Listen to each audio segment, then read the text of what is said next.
Bismillahirrahmanirrahim. Assalamualaikum warahmatullahi wabarakatuh. Ketemu lagi dengan saya, Yuni Astuti, pada mata kuliah tes pengukuran dan evaluasi pendidikan jasmani. Salam sehat untuk kita semua, mudah-mudahan saudara semuanya tetap semangat dalam mengikuti perkuliahan. Baiklah, pada pertemuan 15 ini, atau pertemuan terakhir kita untuk materi, kita membahas tentang analisis butir soal dan kuesioner. Di dalam analisis butir soal ini, kita topiknya itu membahas tentang analisis kualitatif, analisis kuantitatif, dan contoh model analisisnya. Di dalam analisis butir soal ada langkah-langkah yang harus kita ikuti. Yang pertama, itu adalah penulisan soal. Yang kedua, analisis dan revisi soal. Yang ketiga, perakitan tesnya. Yang keempat, ada uji coba tes. Kemudian yang kelima ada analisisnya, itu baik ada manual, ada komputer. Di dalam uji coba tes ini, tujuannya kita itu adalah menseleksi soal. Apabila dalam soal tersebut ada soalnya jelek, berarti harus kita revisi. Apabila soalnya baik, kita harus dikalibrasi soal, kemudian kita masukkan kepada bank soal. Selanjutnya, di dalam analisis kualitatif ini, pengertiannya itu adalah analisis butir soal atau tes tertulis perbuatan, sikap sebelum soal tersebut digunakan atau diujikan. Aspek analisis kualitatif yang pertama itu adalah materinya, yang kedua ada konstruksinya, yang ketiga bahasa atau budayanya, yang keempat kunci jawaban atau pedoman penskoran. Di dalam analisis kualitatif ini, kita harus membuat namanya kartu telaah soal bentuk pilihan ganda. Ini dia aspek-aspek yang ditelaah, kemudian kita bikin soalnya. Ini adalah nomor soal. Formatnya seperti ini. Di dalam aspek yang ditelaah itu materinya. Materi soal sesuai dengan indikator atau menuntut tes tertulis untuk bentuk pilihan ganda. Yang kedua, materi yang diukur sesuai dengan kompetensi yang relevansi. Kontinuitas, keterpakaian sehari-hari yang tinggi. Kemudian pilihan jawaban homogen dan logis. Yang keempat, hanya ada satu kunci jawaban. Di dalam konstruksinya, pokok soal dirumuskan dengan singkat, jelas, dan tegas. Rumusan pokok soal dan pilihan jawaban merupakan pernyataan yang diperlukan saja. Yang ketiga, pokok soal tidak memberi petunjuk kunci jawaban. Keempat, pokok soal bebas dari pernyataan yang bersifat negatif ganda. Yang kelima, pilihan jawaban homogen dan logis ditinjau dari segi materinya. Yang keenam, gambar atau grafik, tabel, diagram, atau sejenisnya jelas dan berfungsi. Yang ketujuh, panjang pilihan jawaban relatif sama. 8. Pilihan jawaban tidak menggunakan pernyataan semua jawaban di atas salah atau benar dan sejenisnya. 9. Pilihan jawaban yang berbentuk angka atau waktu disusun berdasarkan urutan besar kecilnya angka atau kronologisnya. Yang ke-10, butir soal tidak bergantung pada jawaban soal sebelumnya. Di dalam aspek yang ditelaah berikut itu adalah bahasa dan budaya. Yang pertama, menggunakan bahasa yang sesuai dengan kaidah bahasa Indonesia. Kedua, menggunakan bahasa yang komunikatif. Yang ketiga, tidak menggunakan bahasa yang berlaku setempat atau tabu. Yang keempat, pilihan jawaban tidak mengulang kata atau kelompok kata yang sama kecuali merupakan satu kesatuan atau pengertian. Nah, ini dia contoh analisis untuk kualitatif. Ini soalnya pengecoh harus berfungsi. Maksudnya di sini soal yang kurang baiknya 2/3 ditambah 1/3 sama dengan titik-titik. Jawaban A ada 10, B 15, C 20, D 13/15. Catatannya, pengecoh A, B, dan C kemungkinan tidak berfungsi karena tidak umum dijawab oleh siswa. Karena dia ini adalah bilangan pakai ini ya. 2/3 ditambah 1/5. Nah, sedangkan jawabannya di sini adalah bilangan bulat, dia bikin 10, 15, 20. Oke, kita lihat contoh berikut. Ini adalah pengecoh yang berfungsi, maksudnya di sini adalah soal yang baik. 2/3 ditambah 1/5 sama dengan titik-titik. Ini jawabannya. Kalau seperti ini baru soalnya baik, karena memang jelas ketika 2/3 tambah 1/5 tidak mungkin jawabannya seperti bilangan pada soal berikutnya, bilangan bulat itu 10, 15 otomatis juga menggunakan per di sini itu 13/15. Kita lanjut kepada analisis kuantitatif. Analisis kuantitatif butir soal, topiknya membahas tentang mean, median, modus, tingkat kesukaran, daya beda, dan reliabilitas. Ini akan saudara temukan ketika nanti mendeskripsikan data di dalam suatu penelitian. Mean artinya adalah nilai rata-rata. Kemudian nilai rata-rata di sini maksudnya adalah kita harus menjumlahkan seluruh data yang ada, kemudian kita bagi dengan banyaknya data. Ini juga secara lebih dalam sudah saudara pelajari di dalam statistik. Jadi ini bukan asing lagi bagi saudara semuanya. Median itu adalah titik tengah. Kita lihat angka tertingginya berapa, angka terendah, kemudian kita jumlahkan, kita bagi 2, itu titik tengah. Untuk modus adalah nilai yang paling banyak muncul. Contoh, kita melakukan tes keterampilan koordinasi mata kaki. Kita lakukan beberapa orang sampel. Ada sampel yang mendapatkan nilai, contohnya 10 ada 5 orang, 15 ada 2 orang, kemudian ada 20 contoh 1 orang, otomatis menjadi modusnya di situ adalah nilai yang paling banyak muncul, itu 10. Kemudian tingkat kesukaran. Nah, kemudian tingkat kesukaran ini dalam membuat soal. Kemudian ada daya beda dan reliabilitas. Kita akan bahas selanjutnya. Contoh di sini untuk rumus statistik analisis kuantitatif untuk daya beda ya. Ini rumusnya. Batas atas BA itu adalah jumlah jawaban benar, atau BB adalah jumlah jawaban benar kelompok bawah, yang BA itu adalah kelompok atas, dibagi setengah N itu jumlah peserta. Untuk tingkat kesukaran itu jumlah siswa menjawab benar dibagi N. Nanti lebih dalam nanti bisa saudara mencoba membuat suatu soal dan dimasukkan ke dalam rumus. Rumus statistik analisis kuantitatif yang berikutnya untuk mencari reliabilitas. Di sini adalah menggunakan kode Ricketson PR20 yang sering dikenal, ada Superman Brown, dan ada Alpha-Fernberg. Di sini ada beberapa macam rumus statistik untuk melakukan analisis kuantitatifnya. Nah, di dalam analisis butir soal itu ada yang menggunakan manual, ada yang menggunakan teknologi atau menggunakan IT. Secara sederhana alat yang digunakan itu ada kalkulator. Kalkulator kan macam-macam juga, ada kalkulator yang banyak ininya ya, simbolnya yang bisa saudara gunakan untuk analisisnya. Kemudian ada komputer itu menggunakan program Excel, ada program namanya Iteman, ada program software analisis, ada program SPSS, macam-macam untuk analisisnya. Tapi saya sarankan ya untuk analisis pertama saudara dua-duanya harus paham. Dilakukan dengan analisis contoh menggunakan SPSS yang terbaru yang sering digunakan oleh mahasiswa baik S1, S2 maupun S3. Tapi secara manual saudara juga harus paham ini dari mana datangnya data-data yang sudah dianalisis oleh SPSS. Karena SPSS itu adalah analisis program secara otomatis menggunakan teknologi.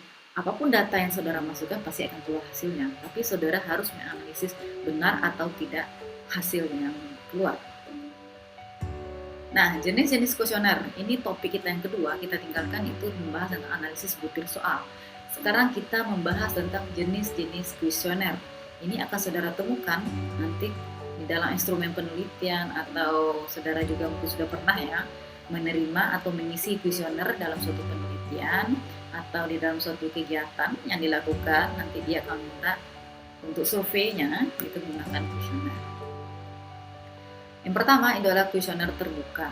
Kuesioner terbuka ini maksudnya adalah jenis kuesioner dengan daftar pertanyaan yang memberi kesempatan para responden untuk menuliskan pendapatnya mengenai pertanyaan-pertanyaan yang ada pada lembaran kuesioner yang diberikan peneliti. Responden di sini artinya itu adalah sampel. Kalau suatu peneliti ada sampelnya, tapi lebih dalam kuesioner lebih lebih dikenal dengan responden, orang yang merespon ketika melakukan survei ya. Contohnya memberikan kuesioner ini ada kita berikan suatu pertanyaan, dia merespon, itu namanya responden. Contoh soalnya untuk kuesioner terbuka, apakah Anda sering memanfaatkan fasilitas olahraga yang ada di kampus? Jawaban ini terbuka, terserah saudara menulisnya apa, masing-masing saudara pasti akan berbeda jawabannya di dalam kuesioner ini. Selanjutnya kita masuk ke yang kedua, itu adalah kuesioner tertutup. Artinya merupakan lembaran pertanyaan dari peneliti yang jawabannya sudah disediakan. Pengumpulan data dengan metode kuesioner tertutup ini seringkali dikatakan yang terefektif karena para responden dapat langsung memberikan jawaban dengan tanda centang atau checklist pada kolom yang sudah disediakan. Contoh, apakah buku-buku yang disediakan perpustakaan sudah cukup memenuhi kebutuhan belajar saudara atau belajar Anda? Jawabannya ada ya, ada dan tidak. Ketika semuanya sudah terpenuhi, otomatis saudara menjawab ya.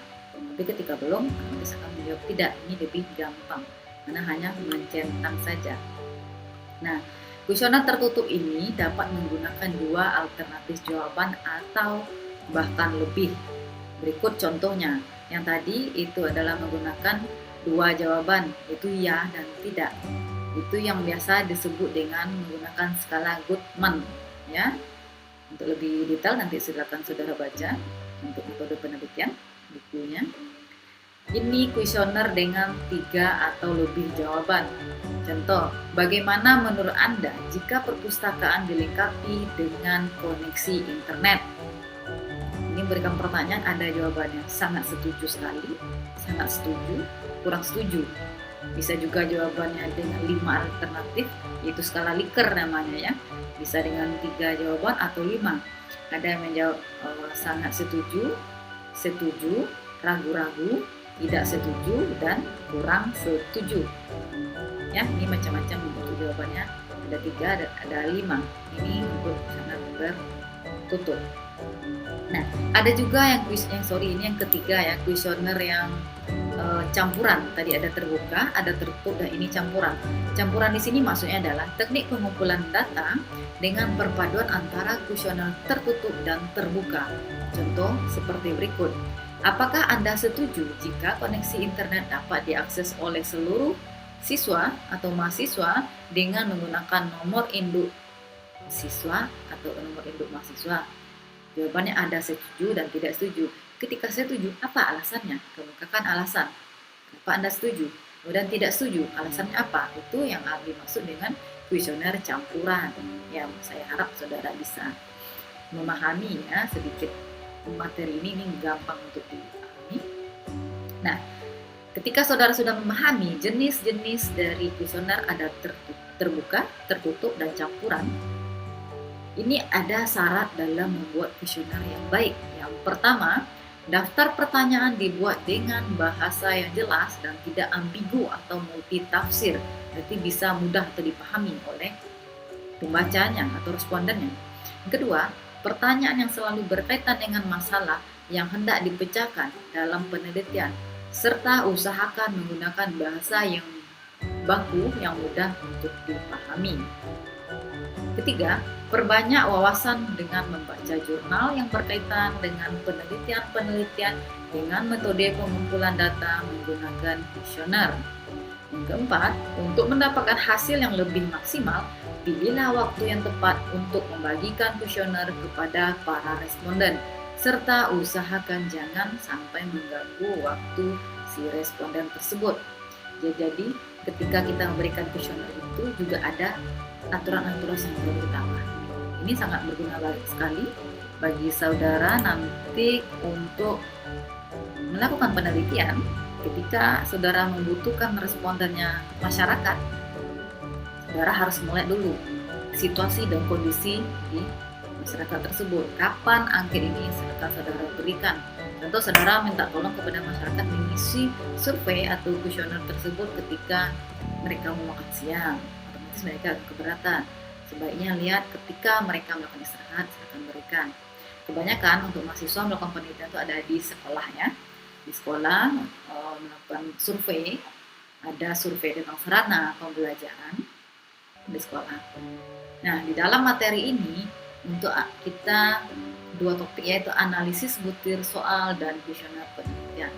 Untuk tugas saudara, tugas terakhir ya, ini tugas terakhir pada semester ini, ada kuesioner terbuka dan ada kuesioner tertutup.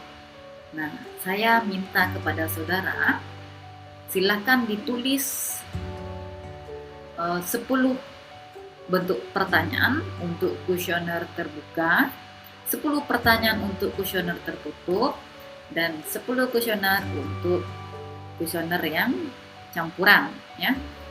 Untuk materinya terserah saudara, yang penting berhubungan dengan ilmu yang saudara pelajari, itu ilmu tentang olahraga ya. Boleh ilmu olahraga secara umum, ilmu olahraga secara spesifik, atau tentang ilmu kesehatan, atau pendidikan tentang kesehatan di sekolah, yang macam-macam terserah. Saya serahkan kepada saudara untuk materi. Silakan coba dirancang. Boleh ini diketik ya, tidak ditulis tangan. Diketik 10 bentuk pertanyaan kuesioner terbuka, 10 kuesioner tertutup, dan 10 kuesioner campuran. Ini yang akan menjadi penambah nilai saudara di dalam mata kuliah ini. Oke, terima kasih atas perhatiannya. Mudah-mudahan saudara bisa memahami apa yang saya sampaikan dan saudara mendapatkan ilmu dari materi yang sudah saya sampaikan. Nanti pertemuan 16 kita akan ujian akhir semester. Nanti saya akan memberikan beberapa video untuk kisi-kisi soal ujian akhir semester, sehingga saudara tidak bingung lagi untuk menjawab di dalam ujian akhir semester yang saya berikan. Tetapi itu jangan dijadikan sebagai alasan saudara untuk tidak belajar. Tetap belajar kapanpun, dimanapun, karena yang akan menentukan masa depan saudara itu ya tergantung pada diri kita. Masa depan saudara tidak tergantung kepada orang lain, tetapi tergantung kepada diri kita, usaha kita, motivasi saudara. Saudara masih muda, jadi manfaatkan waktu muda dengan baik, dengan menggali seluruh potensi-potensi yang ada pada diri saudara. Mudah-mudahan saudara bisa sukses, semangat selalu, jaga kesehatan. Oke, sekian, terima kasih. Wassalamualaikum warahmatullahi wabarakatuh. Bye-bye, sampai ketemu lain kesempatan.